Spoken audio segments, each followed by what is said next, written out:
Jo us dono la benvinguda i us agraeixo molt el fet que hagueu decidit presentar aquest llibre a la Documenta, perquè ens arriben moltes propostes per presentar llibres, però certament en l'àmbit del llibre acadèmic, del llibre d'història, del llibre de divulgació històrica, ens arriba poc. No és un àmbit on se presentin molts llibres aquí. I que ens arribi un llibre tan ben treballat com aquest, un llibre que abarca una part important de la història d'Alemanya i que ens explica moltes coses que jo crec que es poden aplicar al món actual, doncs és molt d'agrair i ens honora molt. Per tant, moltes gràcies per haver fet el llibre ja de per si, però després per decidir fer-ho aquí a casa nostra i que a més porteu a tants acompanyants que omplen la llibreria avui. La llibreria és vostra, teniu aquests 50 minuts per convèncer la gent que no només en compri un, sinó que en regali 3 i que els podeu signar tots. I si no, almenys penseu que diem sempre, això només passarà avui, la presentació la veureu vosaltres i la resta de gent podrà llegir el llibre però no ha sentit el per què. Gràcies.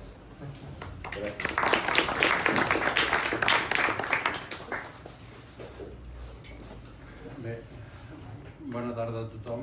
Moltes gràcies per l'assistència. Per mi és, com se sol dir, un honor que l'Alejandro m'hagi demanat que faci de presentador d'això, per molts motius. Primer, per la qualitat del treball de l'Alejandro de tota la vida, per la seva militància en fer una història que ens permeti comprendre no solament el passat, sinó el present i pensar en el futur. I segon, perquè, en definitiva, aquest llibre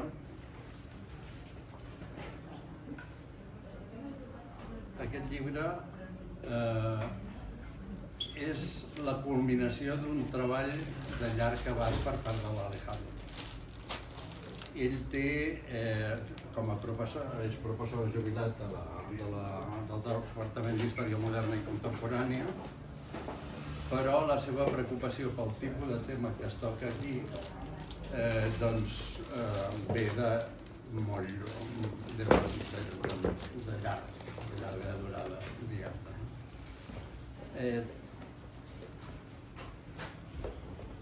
Jo citaré 3 obres, o sigui, la seva obra és molt més àmplia. Tenim La libertad se escribe en minúscula, sobre l'anarcosindicalisme a Sant Adrià del Besòs, sobre la migració laboral argentina i el sorgiment del moviment obrer entre 1895 i 1910. Té un llibre preciós que es diu La rebelión de los metecos.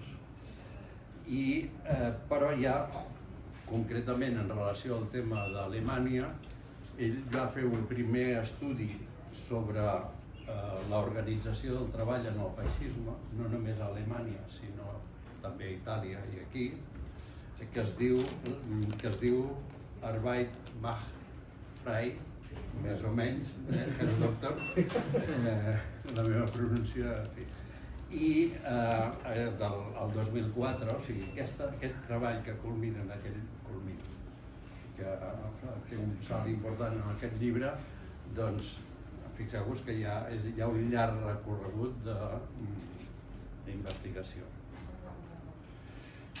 I el següent llibre, ja del 2015, sobre la biologització de la política a Alemanya, que es diu El compromiso Faust, 2015.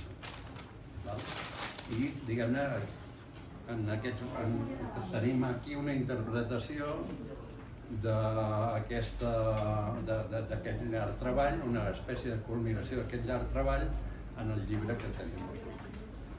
Abans de donar-li la paraula, vull dir 2 coses sobre el llibre.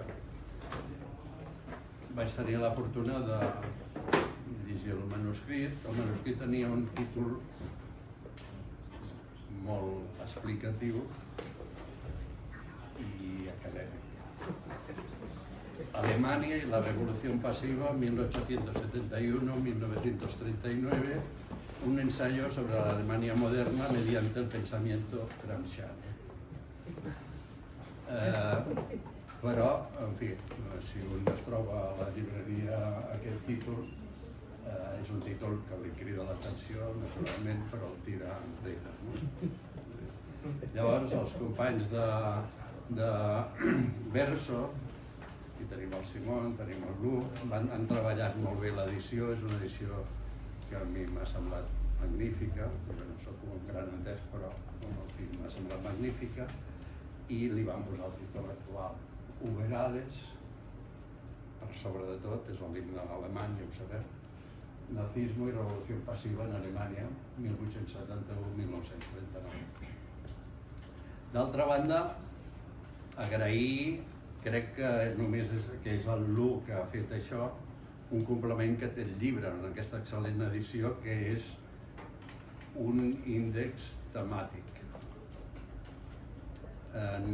Moltes vegades els editorials, per precarietat i tal, no ho fan, i amb un llibre de la densitat es llegeix molt fàcil, sempre es diu això dels llibres que t'enganxarà molt, en fi, però és un llibre que fa un recorregut molt llarg sobre la història alemanya i no sempre tots els fets que expliquen són una coneixença nostra, no? Llavors tindre un índex temàtic és una eina imprescindible i que imagino que ha costat un treball, crec que ets tu qui ho va fer, no? Per tant, tant l'Alejandro com jo, en fi, podríem mencionar aquí el company del Lu Barthelin. Bé, tenim poc temps, hem dissenyat això com una espècie d'entrevista, segurament totes les preguntes que hem dissenyat no es podran fer, depèn de nosaltres, però començaré per la primera. Gramsci afirma que el feixisme és un producte de la història d'Itàlia, és a dir, del Risorgimento com a revolució passiva sumat a la crisi d'hegemonia del règim liberal producte de la Gran Guerra, la Primera Guerra Mundial.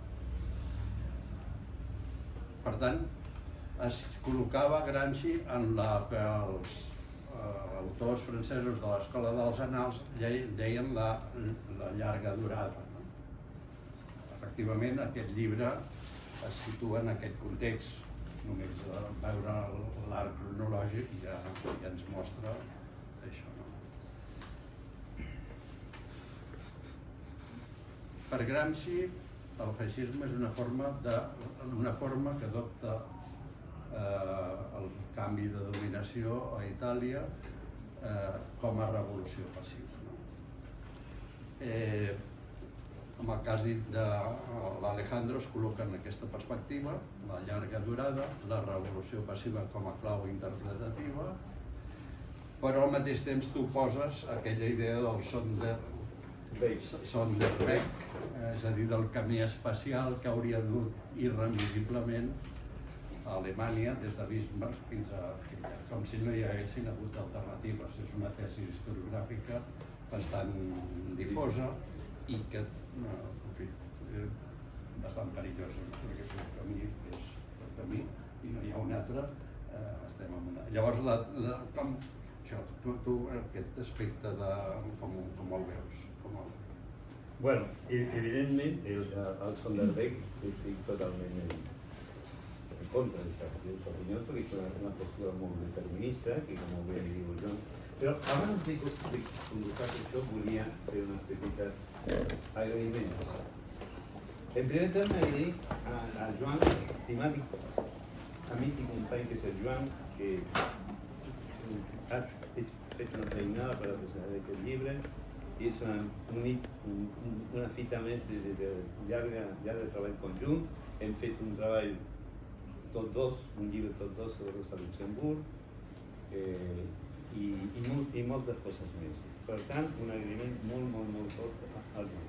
I el segon, a vosaltres, a l'editorial, perquè sou uns amics i uns companys, no us sento com un editorial, sou uns amics i uns companys, i heu fet un treball meravellós, ja l'ha dit el Joan, la qualitat de l'edició, les coses que heu fet, que jo no les he fet, heu enriquit el llibre, de qualsevol manera, i a més una cosa fonamental, que és una cosa ontològica, diguem, no? Sense vosaltres el llibre no existiria. Res de res, seria un hit en un calaix i ja està, no? O sigui que si el llibre es coneix i es llegeix és per vosaltres, bàsicament. Así que ahora sí comienzo con el tema. Bueno, lo del Sonderweg, evidentemente, es una tesis que va a tener una difusión en la historiografía alemana, pero que ha sido muy cuestionada. Es el trabajo de Geoff Eley sobre las peculiaridades, ¿no? de peculiaridades of Germany, donde explica que no, que Alemania va a tener un desenvolupament capitalista burgués equivalent al de Francia y al de Gran Bretaña, que se ponen siempre como modelos antagónicos. Por tanto, no hay ninguna predestinación, y no tan solo que deien de Bismarck a Hitler, deien de Lutero fins a Hitler, ¿no? O sea, que era el determinismo total, una cosa que era imposible, ¿no? Una montaña, ¿no? Que estaba avanzando y que no había manera de pararla. Y respecto a lo que tú dices, el tema del llibre, evidentment és que hi ha molts paral·lelismes entre l'anàlisi que fa el Gramsci y las posibilidades que la historia de Alemania dona per fer, porque no solamente por el final, no voy con, ya sabéis todos que es el asesino, ¿no? O sea, que no voy a hacer spoiler, todos acaban en feixisme, pero hay un recorregut, un procés en el qual, diguem, d'alguna manera es va col·locant les pedres o les llavors que afavorirà en unas determinadas condicions la evolución hacia el fascismo. Es paralelo en Italia, en Alemania. Estos dos son países de una construcción nacional reciente, son países que arriban tard a la expansión colonial y entran en conflicto con las grandes potencias imperiales como Gran Bretaña y Francia, y al mateix temps Alemanya va tener una lluita econòmica en la otra gran potencia que son los Estados Unidos, que Alemania y Estados Unidos van a sustituir a Gran Bretaña como gran potencias industriales y gran potencias capitalistas. Per tant, n'hi ha elements com per reproduir l'anàlisi que fa Gramsci, tenint en compte que para Gramsci la revolución pasiva no es un fenómeno exclusivamente italiano, es un fenómeno europeo. Es un fenómeno que es produeix bàsicament com a resposta, per un lado, és producte del propi desenvolupament capitalista de l'Europa burgesa del segle XIX i una resposta clara a la gran revolució francesa. O sigui, a vegades, per definir la revolució passiva és més fàcil definir-la per su antagonista, que és la revolució activa. La revolució activa és aquella en què les classes subalternes, els explotats, els dominants, els oprimits, assumen un curs absolutament autònom i aconsegueixen, en alguns casos, ¿no?, derribar a las clases dominantes, el caso de la Revolución Francesa, el caso de la Revolución Rusa, la Revolución Chinesa, la Revolución Cubana, que dura molts anys, etcétera, etcétera, etcétera. Per tant, la revolució passiva és tot el contrari. És el que antigament, jo recordo fa llibres de fa 40 o 50 anys, parlaven del modo prussià, la revolució de dalt, no? O sigui, és una transformació de las estructuras políticas e incluso sociales que es fa desde las clases dominantes, ¿no?, desde quienes detentan el poder, cuando ven amenazada la seva hegemonía por la acción, ya sea incoordinada, descoordinada o no, de las clases subalternas. Y por eso el concepto de revolución pasiva está muy, muy vinculado al concepto de hegemonía, que es fundamental, es un vínculo desde el punto de vista epistemológico, desde el punto de vista explicativo, que no es insoslayable. Per tant, diguem que podem plantejar nazismo, revolución pasiva y hegemonía en Alemania como subtítulos porque van molt vinculats.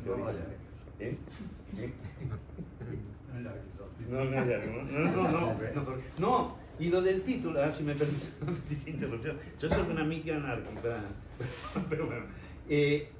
Curiosament, a part que no era l'espècie que se caracteritza de treure més, és que a més, és otro mèrit de vosaltres, heu sintetitzat el sentit de la revolució passiva en aquest títol.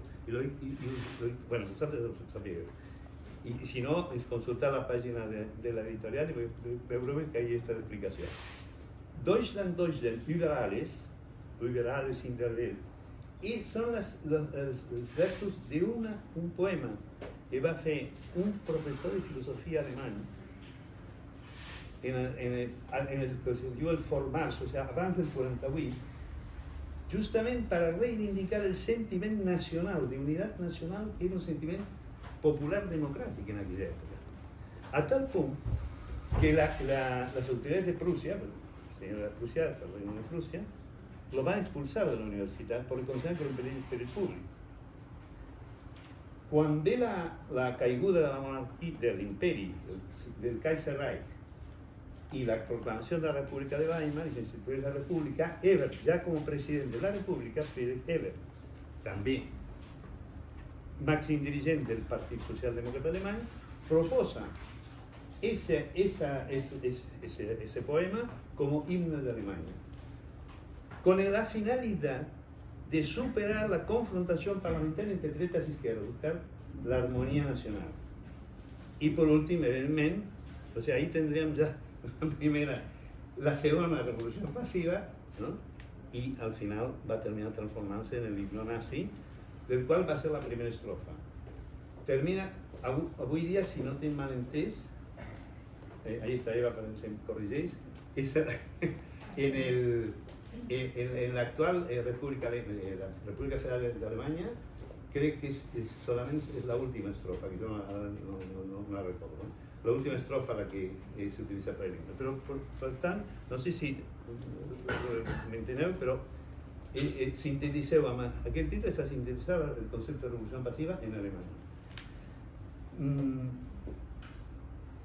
El tema, claro, ¿qué pasa? ¿Por qué explodéis una revolución pasiva en ple siglo XIX en Alemania? La unidad culmina con la unidad. Y producto de qué es eso? Hay una serie de elementos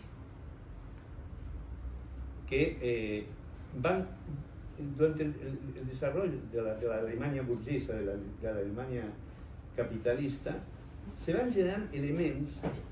Hay una lluita sorda, podríem dir, una lluita, una guerra de posicions, una guerra de trinxera, que es manifesta mitjançant petites insurreccions, no? L'escissió de Sajonia, petites vagues, o que esclata en França con la Comuna de París, que son producto de ese desarrollo del capitalismo.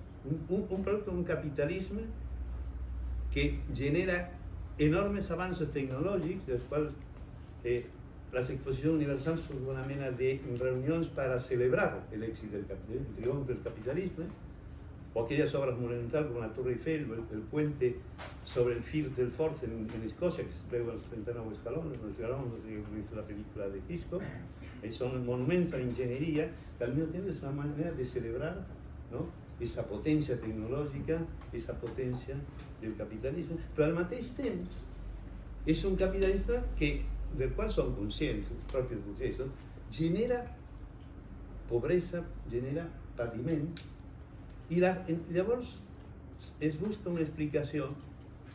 Hay dos vías de explicación. Una es la del movimiento obrero. La culpa de que el patiment es la del capitalismo, es el propio capitalismo, tanto desde lo que sea el movimiento marxista como el movimiento anarquista. La otra explicación es la que se dona a la propia burguesía.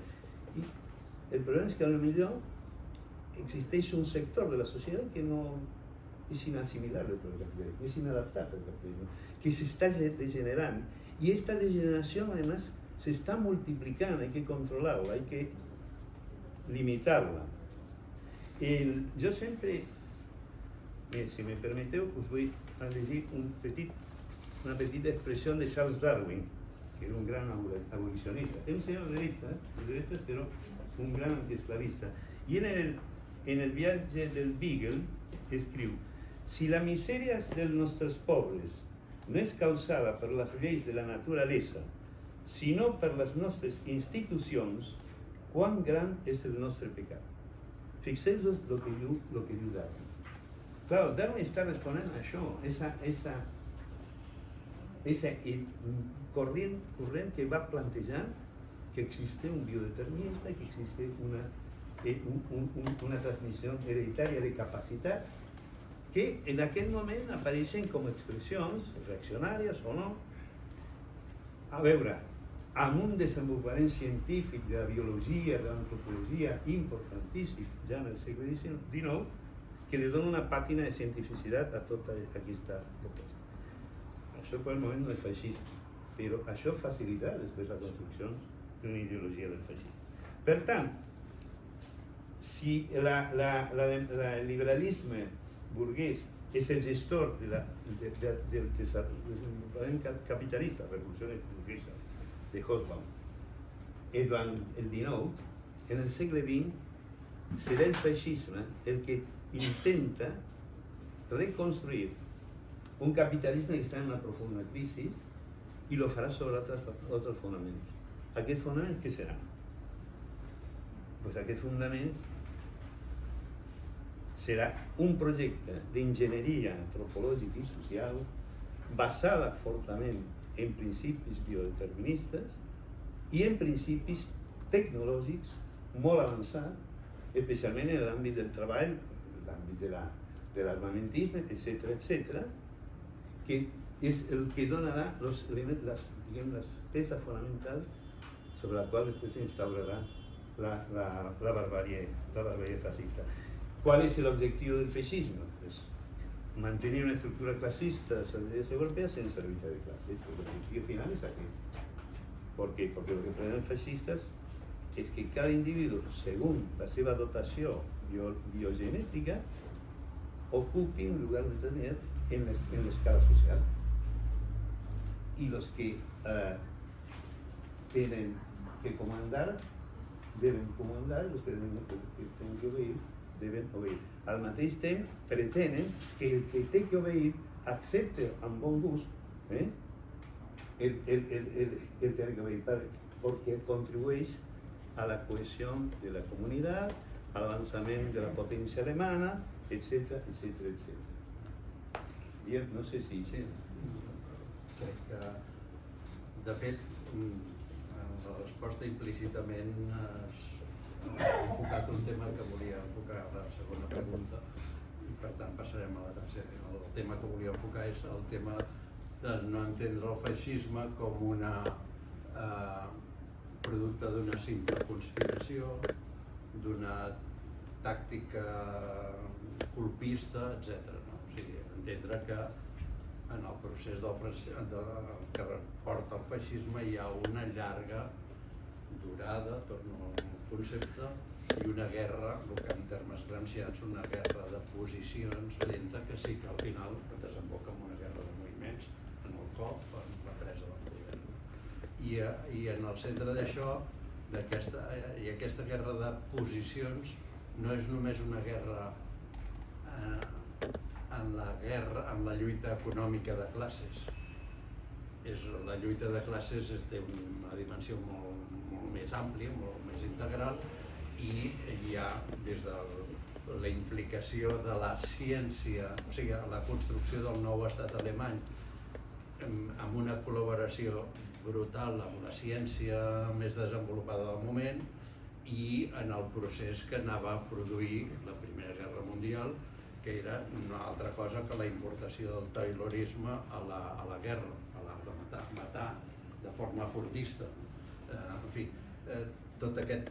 O sigui, clar, aquesta implicació tecnològica avui en dia, pensem en la cursa armamentista actual i en les noves tecnologies, i no sé, podríem trobar una certa analogia, mai es pot fer mecànicament. Bé, en tot cas estàvem amb això. L'altre element que a mi m'ha cridat l'atenció, que em sembla interessant, és el fet que al marge del que diu la doxa dominant, que ens diu que el liberalisme és pràcticament igual a la democràcia, tu en una part del llibre, en un capítol determinat, expliques que aquesta equivalència entre liberalisme i democràcia no és certa i ho expliques amb la transformació d'una part del liberalisme alemany de la Revolució del 48, amb una part integrant del nou estat a l'època de Bismarck i dels successors. Llavors, això no et porta, perquè hi ha gent que porta això, sempre la radicalitat absurda, a identificar el liberalisme amb formes de feixisme o d'autoritarisme. No? O sigui, hi ha una funció similar, però no es pot fer una integració dels dos conceptes, perquè si no, acabem no distingint res. No sé si... Sí, no, d'acord, sí, exactament. A veure, d'alguna manera, una mica abans vaig dir, el liberalisme que va a liderar la revolució burgesa del 19, bueno, va a fer una pràctica, un parlamentarisme restringit, que gràcies a la lluita de classes se va ampliant a poc a poc. Evidentment, és simplement mirar el calendari, la cronologia de l'extensió del vot, no? Per veure com evoluciona molt lentament, amb moltes reticències, que és capaç, si ha arribat el moment, de reprimir amb moltíssima duresa a la classe treballadora, no? Pas sanitari, és brutal, no? Al final del segle XIX, no? Passa amb els fasci del laboratori siciliani, fasci, que són un moviment tremendament democràtic, socialista, i el que passa que fasci és esto, no és gràcies, no? És això. Però, que no confonguem el terme, no? Que és reprimit molt durament per el govern, no sé si era de Crispi, que reprimeix justament d'aquesta esquerra transformista, pero así todo, claro, no existen dictaduras o totalitarismos como que va a instaurar tanto Hitler como Mussolini en Estado. Lo que pasa es que la gestión del desenvolupament capitalista, en aquest cas, lo faran aquest liberalisme democràtic, no? O no tan democràtic, però liberalisme, que serà el gestor hegemònic en el 19, y en el feixisme, en el 20, serà el feixisme el que recull el testimoni de reconstruir el capitalisme amb un modus de funció política i social totalment diferent, antagònic en alguns casos, lo qual no vol dir que elements del liberalisme s'integrin o vegin amb bons ulls el que està fent el feixisme, no? Solament el propio Churchill celebrant el que feia Mussolini en Francia, ¿no? Dient, bueno, si tinguéssim un problema sanitari necessitaríem un Mussolini aquí a Gran Bretanya, etc. No? Volia tornar, i perquè veieu la profunditat, la radicalitat de la proposta feixista, especialment d'Alemanya, en com van recollint totes aquelles llavors que estan sembrades al final, més que res en l'últim terç del 19, que justament coincideixen dues coses, amb la segona revolució industrial i amb el desenvolupament enorme de les ciències biològiques i de la química i de l'antropologia. Uno de los elementos interesantes es mencionar que Friedrich Alfred Krupp en 1901 convoca un concurso en el cual concita la atención de toda la ciencia eugenésica y ciencia médica Alemania, un concurso en el cual el millor assaig que respondiese a la siguiente pregunta: ¿qué podía enseñarnos la teoría de la evolución para el desenvolupament i legislació dels estats? Entonces es un premio con miles de marcs, lo gana Wilhelm Schleiermacher, que era un metge, també eugenista, i poc després de Krupp fer això, Alfred Ploetz, que era altre metge, va morir en 1940, va fundar la revista Archiv für Rassen- und Gesellschaftsbiologie, o sea, Archivos para la Biología Social y Racial en 1904, y la Sociedad Gesellschaft für Rassenhygiene, o sea, la Sociedad para la Higiene Racial, al año siguiente, quien proponía la necesidad de modificar los sistemas asistenciales, claro, porque uno de los productos de aquella lucha de posiciones entre movimiento obrero organizado y clase dominante es, por ejemplo, la consecución de ciertas conquistas sociales, como por ejemplo la jubilación, la aseguranza médica, etcétera, etcétera. Y plantea que això había que modificar los sistemas asistenciales de tal modo que es redueixen las posibilidades de supervivencia y reproducción de los más débiles, que sistemáticamente identificaban a las clases subalternas.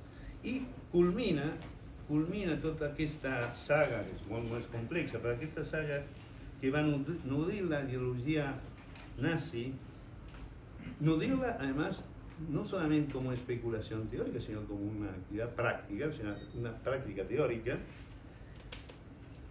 Otro ejemplo, Fritz Lenz. Fritz Lenz es también un metge eugenista que va a ser el director de la sección de higiene racial del Kaiser Wilhelm Institute. Hoy en día está, después de la guerra, va a ser sustituido por la sociedad, la Max Planck Gesellschaft, ¿no? Como institución de investigación, lo que sería equivalente a lo que hoy en día es el CSIC en España, o sea, una sociedad de investigación pública, estatal. Aquel señor va a acuñar una frase que dio: el nacionalsocialismo no es una otra cosa que biología aplicada. O sea, va a ser la definición más cruda y más llana de lo que es el nazismo. Y a mes, en consecuencia, en un trabajo, eso lo afirma en un trabajo del año 31, que dio Menschliche Auslese und Rassenhygiene, Eugenic, o sea, selección humana e higiene racial. Un libro que comparte con otros dos eugenistas. Es un libro que está editado en una editorial importante de Alemania en el año 31. Yo esto lo comentaba, me acuerdo, con alumnos de doctorado, les mostraba las reseñas que surtían en las revistas académicas sobre este libro. Y las reseñas, la mayoría de ellas, discutían aspectos, digamos, de estructura, técnicos, pero en ningún momento está cuestionado el fondo teórico de la cuestión, la mayoría de las reseñas. Y estoy hablando de reseñas hechas por alemanes, pero también por ingleses, por franceses, por norteamericanos.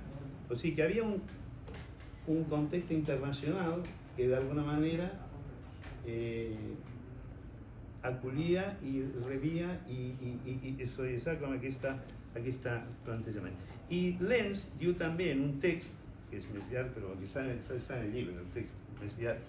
Dice: las clases superiores se diferencian corporal y mentalmente de las clases inferiores, del mismo modo que la raza nórdica, la mayoría de las razas restantes, especialmente la negra y las razas primitivas.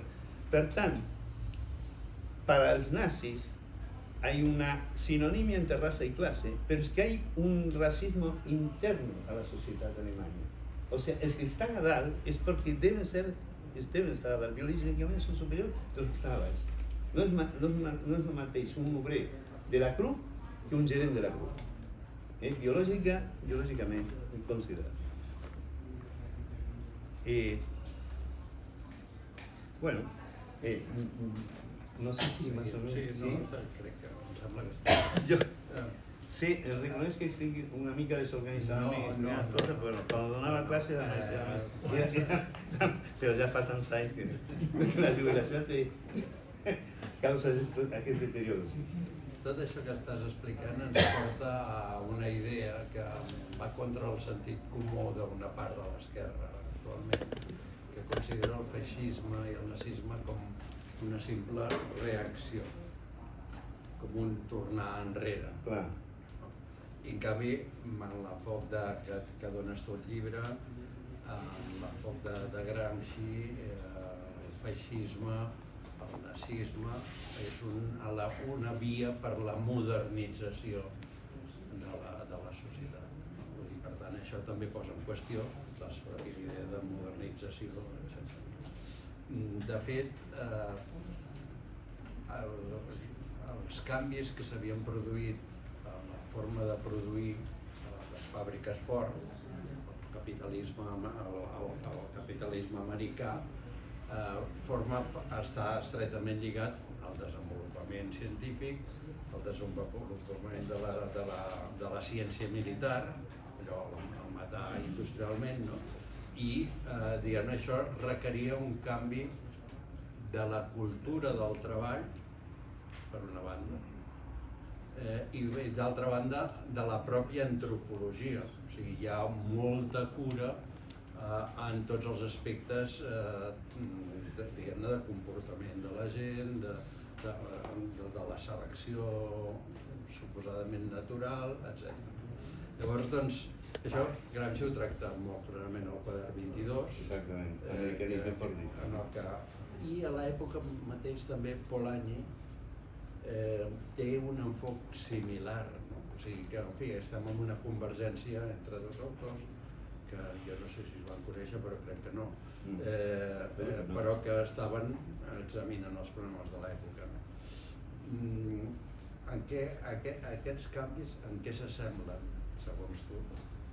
Estem escapant del llibre, o sigui, el llibre dona claus per això, però estem escapant del llibre per a interpretar els canvis antropològics i que s'estan produint en el conjunt de la nostra societat i que estan portant no per la conspiració, que també n'hi ha, sinó pels canvis mateixos a la forma de comportar-se la gent i d'entendre el món de la gent.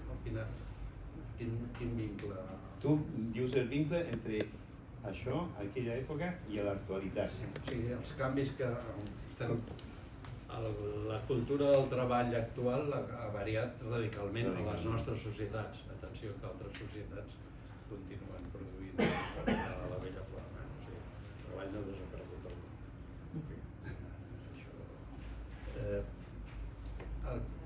Per exemple, el treball, o sigui, la informatització de tot comporta per un costat un augment brutal del control, però a nivell micro, no?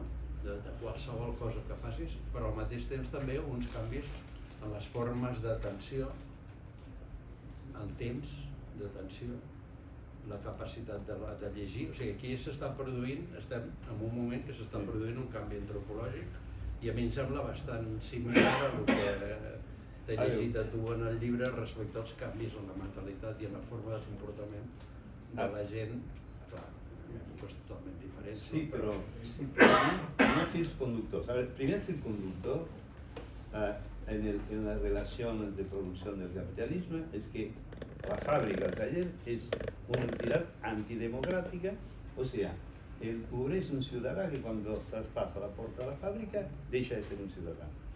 O sea, la democracia no existe en la fábrica. Y eso está del siglo XIX, como del siglo XX, como del XXI. Lo que pasa es que en cada etapa, en cada fase, las formas en que, digamos, las clases dominantes, los capitalistas, los gerentes, intentan controlar, dominar esa fuerza de trabajo, va variando de acuerdo justamente al desenvolupamiento técnico y científico. Posiblemente el gran salto es con la aparición del taylorismo. Fíjate que Gramsci le da más importancia incluso al taylorismo, aunque él habla de americanismo y fordismo, pero le da más importancia al taylorismo que al fordismo. El fordismo es una forma de producción que necesita de un mercado de consumo muy amplio, un mercado de masa. El taylorismo no. El taylorismo puede ser aplicado a petitas producciones. Lo importante del taylorismo, ¿cuál es?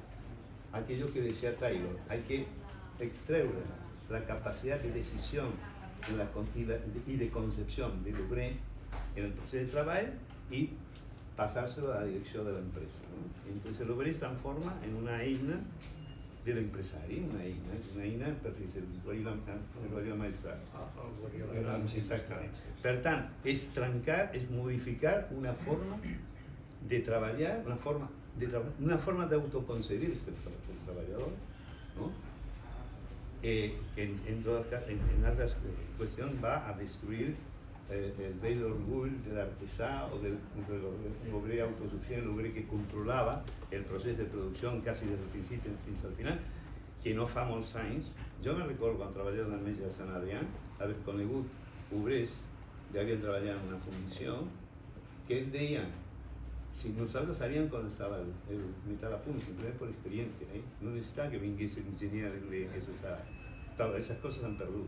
Entonces, avui dia, esa intención de continuar controlando la fuerza de trabajo, de continuar construyendo una empresa, un centro de producción que son absolutamente antidemocráticos, se dan otras formas tecnológicas. Tienen el tema de uso de la informatización, el tema de la inteligencia artificial, etc. Pero en el fondo están respondiendo a la mateixa intencionalidad política, social y, digamos, filosófica de la propia dinámica del capitalismo. Entonces, claro, yo pienso muchas veces que el capitalismo no es solamente un modo de producción, es una civilización, es un modo civilizatorio que genera sus propios valores, sus propios objetivos y que intenta que toda la población lo asumiese como propios, ¿no?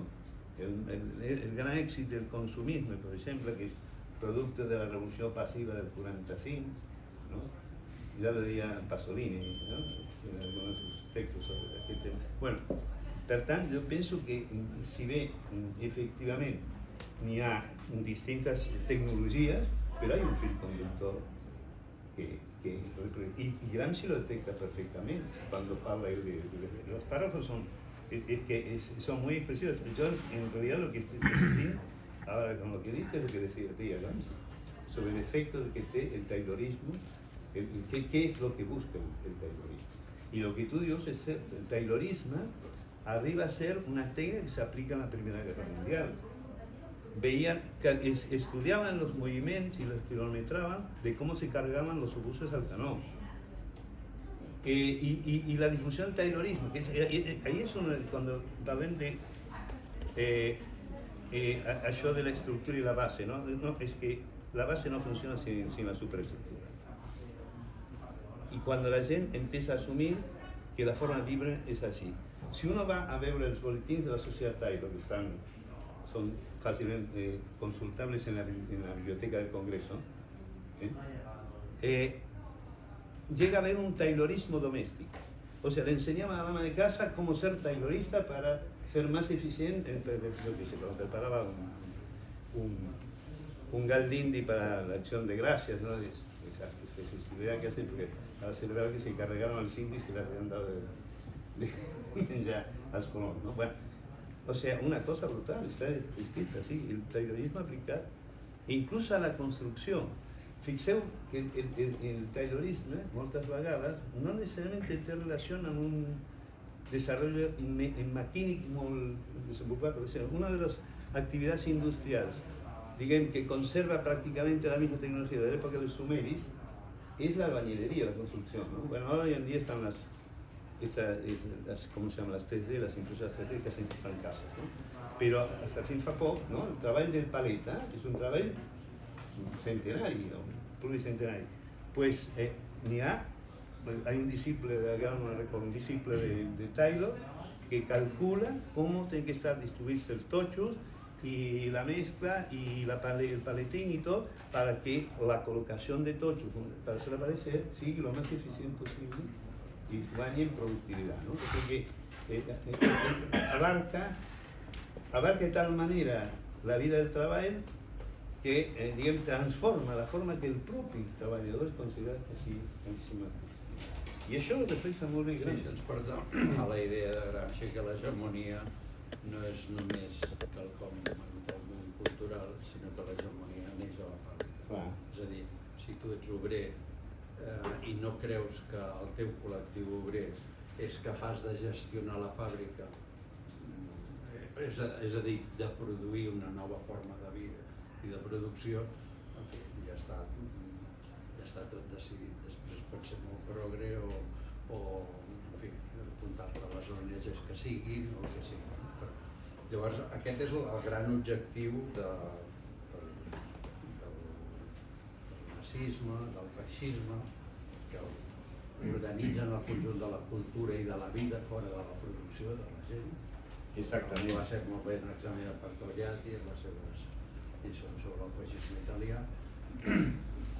I és el que ens porta avui. O sigui, a examinar que el capitalisme, com a nivell més elevat del seu desenvolupament en els anys 20-30, arriba a aquesta conclusió, a aquest tipus de funcionament, i avui la Divisió Internacional del Treball, repartiment o sigui, no hi ha una fàbrica on es produeix tot, sinó que una està a Singapur, l'altra està a Vietnam, l'altra està no sé on, i fa que el control sobre la producció per part de la percepció del treballador de que pot controlar la producció s'hagi pràcticament diluït, com això seria.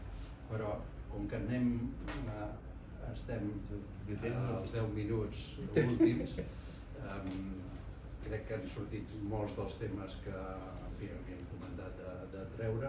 Jo només faria com a última qüestió, perquè hi haurà temps per després si els companys volen dir expressar opinions o després perquè en fi, hauràs de fer molt exercici de muñeca, espero, perquè aquí hem vingut a escoltar l'Alejandro per un minut a comprar el llibre.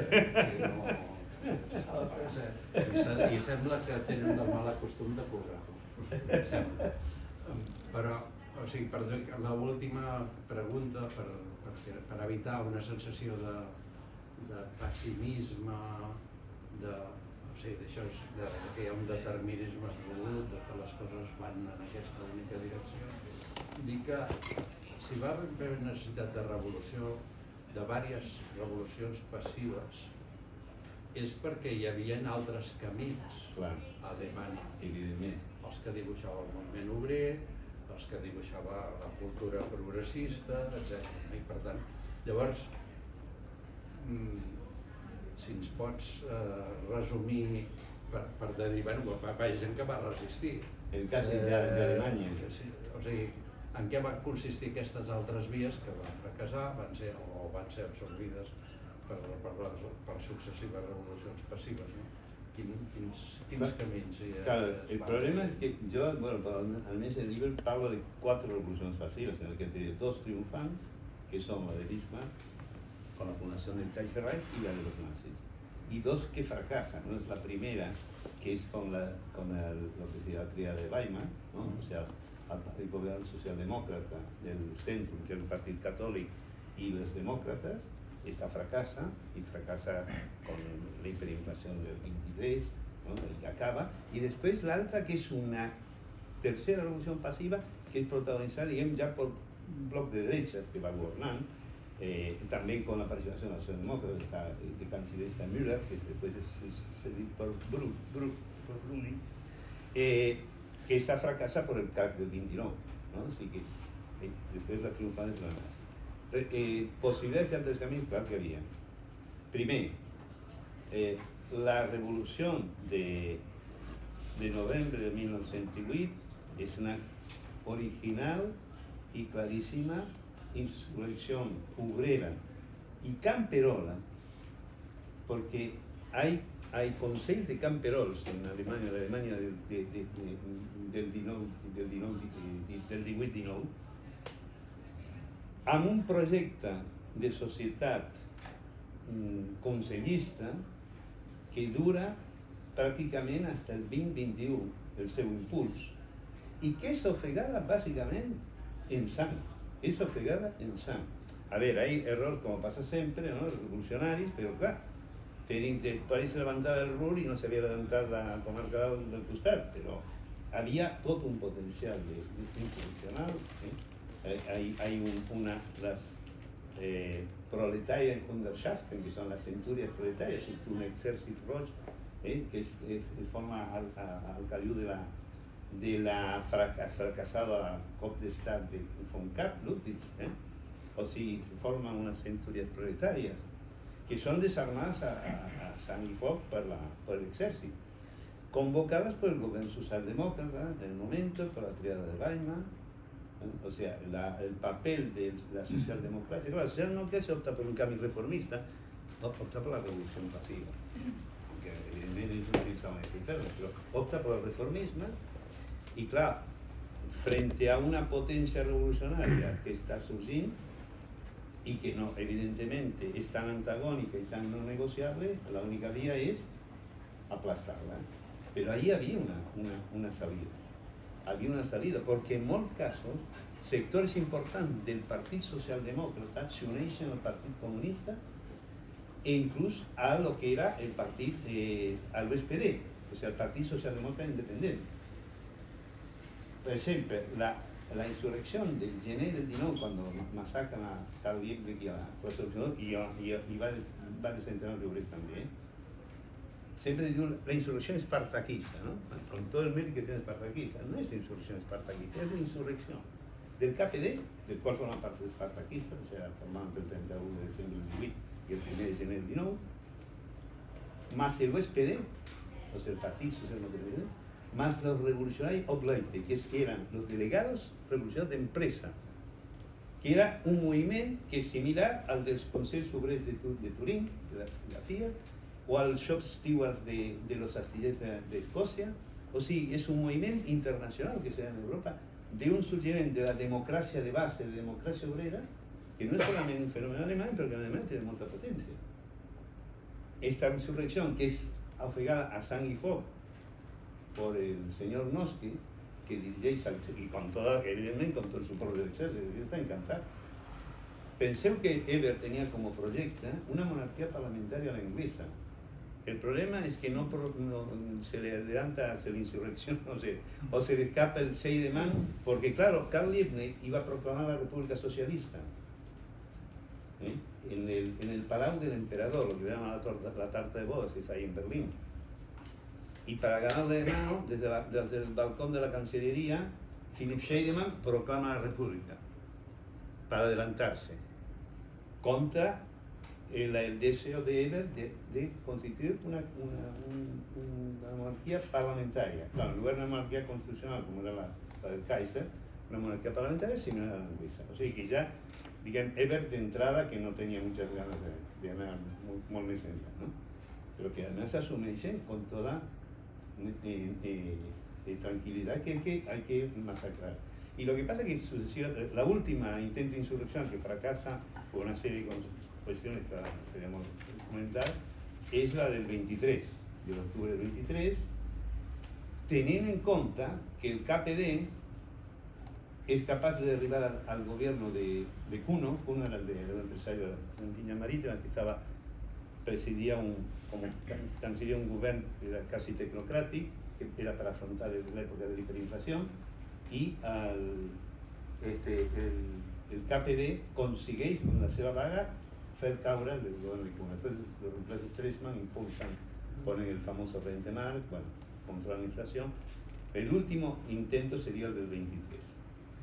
Clar, després ja tenim una fase en la qual hay una estabilización, es la fase que va del 24 al 29, una fase de estabilización donde sí hay vagas, hay movilizaciones, y el problema es després a partir del 30 al 31, que ahí entra a competir el partido nazi. Pero tened en cuenta que, a ver, el SPD continúa colpejando. Yo, a ver, no es que voy a criminalizarlo, pero tiene mucha responsabilidad. Es ser que del feixisme, en primer término, té la responsabilidad del gran capital alemán y la gran aristocracia. Pero en segundo término, sí, la unidad que deberían haber socialistas y comunistas, socialdemócratas y comunistas, sí. Pero no es culpa del comunista, por lo menos solamente. El famoso, el Brute Sonntag del 1 de mayo de 1929, donde a la policía de Berlín masacra a su vez dirigida por un socialdemócrata, ¿no? El domingo, es el Domingo Sangriento, que hay un libro fecho del Domingo Sangriento, que está en inglés, no está en castellano, está en inglés. Y después, cuando von Papen derriba al gobierno socialdemócrata de Prusia, o sea, Prusia es el land más importante de Alemania en todos los sentidos, ¿no? Cuando derriba el Partido Comunista plantea al Partido Demócrata una gran vaga para parar la rectoría del POP. Y usted no le dice que no, vamos a recurrir al Tribunal Constitucional, legal, ¿no? Así que, no sé si me explico. Hay intentos de resistencia, pero cada vez son más fracasados y més que arribem a la... En tot cas, podien haver altres vies que no era aquesta. Hi havia gent que va resistir, es va moure i per tant tanquem una mica això. Deixa'm dir una sola coseta. Basta, no, solamente una cosa. si en lloc de la política procíclica de Brüning, ¿no? Que cuando cae Müller, la sustitución de Brüning, la política procíclica es la política anticíclica, potser podria haver-se alguna inversió pública important en tota la pública, que al final, curiosament, paradoxalment, el govern de von Papen, després Schleifer, però Schleifer és un més, comencen a llançar una cierta inversión pública y cuando los nazis agafan el poder, después ellos atribueixen el mèrit d'un procés de recuperació molt lent, però que estava produint abans que ells comencessin amb el gran plan de rearmament i la construcció d'autopistes tradicionals. O sigui que hi havia una política diferent per això. Per tant, això, no ens deixem portar pel pessimisme, el llibre ens explica les causes de tot això, ens ho explica d'una forma àmplia i jo, en fi, crec que tenim el temps una miqueta taxat i volia incloure això dient, agraint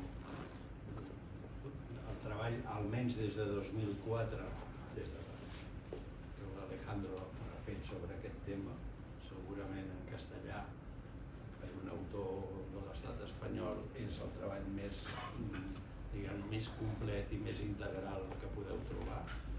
Està Ferran Gallego també. Sí, però o sigui, està el Ferran Gallego, que estimem moltíssim i que estimem el treball, però la modèstia, estimat germà, també és un pecat. Al costat del treball del Ferran Gallego, el teu és una suma que permet comprendre el conjunt del procés i, a més, amb investigacions més recents, etc. Per tant, jo agrair-te el treball persistent en aquest aspecte i agrair al Simón i al Lu i al resta de l'editorial l'esforç que han fet, la inversió que han fet de temps i econòmica per editar el llibre, el qual em porta a recordar-vos que aquí, a més de venir a saludar l'Alejandro, hem vingut a comprar el llibre i després, a ser possible, llegir-lo. Sí, és el més interessant.